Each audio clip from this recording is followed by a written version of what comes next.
ओम नमो भगवते वासुदेवाय. सार्थ सुबोध ज्ञानेश्वरी. लेखन व वाचन सौ मनीषा भास्कर अभ्यंकर, महाराष्ट्र, मिरज 416410. अध्याय 13वा. क्षेत्र क्षेत्रज्ञ योग. ज्ञानलक्षण भाग 12वा. अहिंसा भाग 8वा. मनातील अहिंसा भाग 1. ओव्या आहेत 292 ते 301. ज्ञानदेव आता ज्ञानी मनुष्याच्या मनाचं वर्णन करत आहेत. आता मन तयाचे सांगो म्हणे जरी साचे, तरी सांगितले कोणाचे विलास हे. आता त्याचे मन खरोखर सांगतो म्हणून जर म्हटले तर आतापर्यंत जे व्यापार सांगितले ते कोणाचे होते?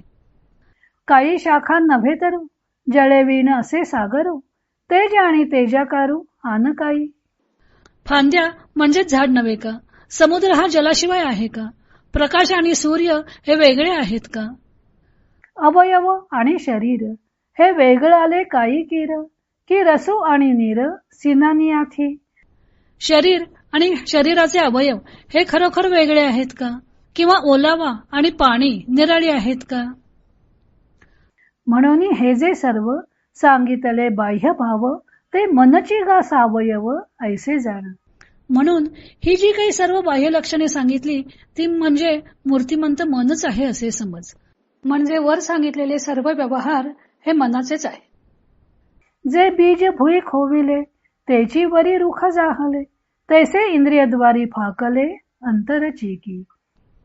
ज्याप्रमाणे भुईत पेरलेले बी तेच तर वृक्ष होते, त्याप्रमाणे मनच इंद्रियांच्या द्वारे पसरलेले आहे. पै मानसीची जरी अहिंसेची अवसरी, तरी कैची बाहेरी ओसंडेल. परंतु मनातच जर अहिंसा नसेल तर ती बाहेर कशी काय येईल? आवड येते वृत्ती किरीटी, आधी मनवनीची उठी, मग ते वाचे दिठी करांसी ये. अर्जुना, कोणतीही वृत्ती प्रथम मनात उत्पन्न होते व मग ती वृत्ती वाचा, दृष्टी, हात वगैरे इंद्रियांच्याकडे येते. वाचूनी मनीची नाही, ते वाचेसी उमटेल काय. बीजे विण भुई अंकुर असे. याशिवाय जे मनातच नाही ते वाचेत प्रकट होईल का? बीजाशिवाय जमिनीत अंकुर आहे का?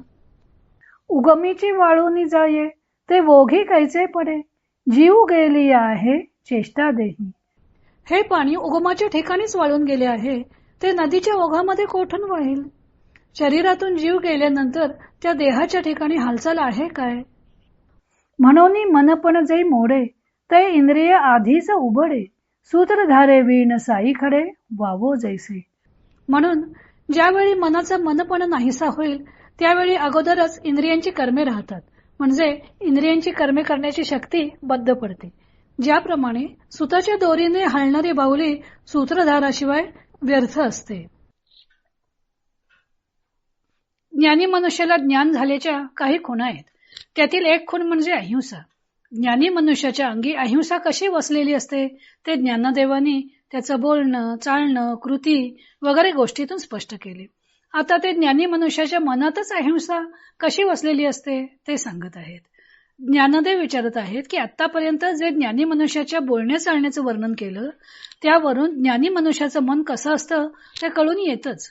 त्यामुळे त्याच्या मनाचं वास्तविक वेगळं वर्णन करण्याची आवश्यकताच नाही.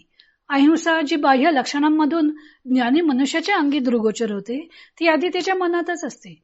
म्हणूनच तर ती बाह्य रूप घेऊन अवतरते. मनातच नसेल तर ती कृतीत कशी येणार?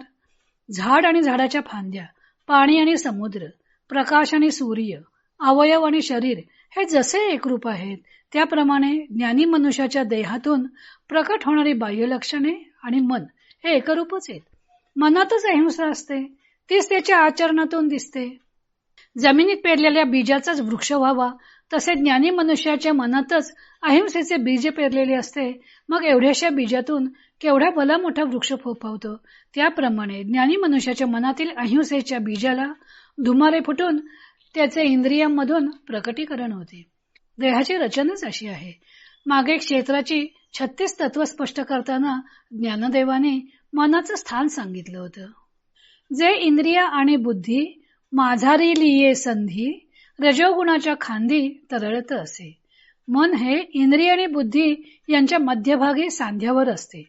कोणतीही वृत्ती प्रथम मनात निर्माण होते, मग मन ती गोष्ट बुद्धीला कळवते आणि मग बुद्धीच्या आज्ञेप्रमाणे ती इच्छा इंद्रियांमार्फत पुरवून घेते. तेव्हा मनात जी गोष्ट असेल तीच मनुष्य मिळवण्याचा किंवा करण्याचा विचार करतो. मनात नसलेली गोष्ट इंद्रियांपर्यंत पोहोचतच नाही. ही गोष्ट त्यांनी दृष्टांतातून स्पष्ट केलेली आहे.